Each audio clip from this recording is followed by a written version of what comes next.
A wild theory about the origins of Santa Claus. There's a theory that some visual and symbolic elements of modern Santa Claus imagery, such as the red and white suit, flying reindeer, and chimney entry, might be loosely inspired by ancient traditions among indigenous reindeer-herding peoples in Siberia and parts of Scandinavia. It's important to note up front that this is speculative and not supported by historical evidence as a direct origin story.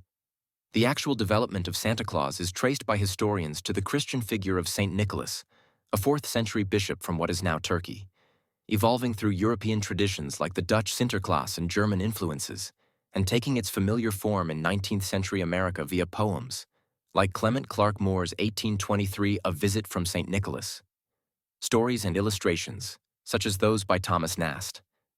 That said, the theory draws on real, documented cultural practices and has become a popular modern anecdote around the holidays.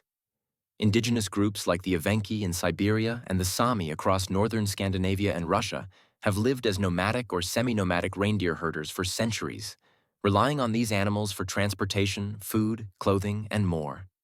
A key element in the theory is the Amanita muscaria mushroom, the iconic bright red cap with white spots that can appear even in snowy forests, where it grows in association with birch and pine trees. Ethnographic studies from the 18th and 19th centuries document that shamans in some Siberian cultures occasionally use this mushroom in spiritual rituals to induce visionary states for healing, divination, or communicating with spirits, particularly during the long winter months around the solstice. The mushroom contains psychoactive compounds but can also cause nausea or toxicity when consumed raw. One recorded practice involved reindeer, which eat these mushrooms.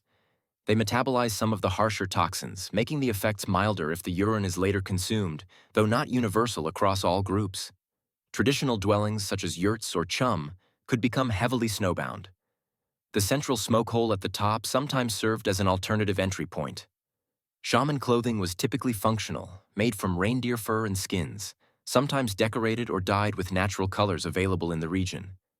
Mushrooms were also dried for preservation, occasionally hung near fires or on tree branches.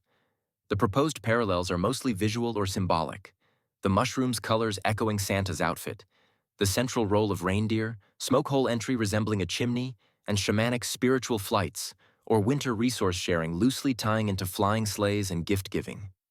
These connections are intriguing but generally considered coincidental by scholars, with the theory gaining popularity in the 20th century through books and articles on ethnobotany and folklore.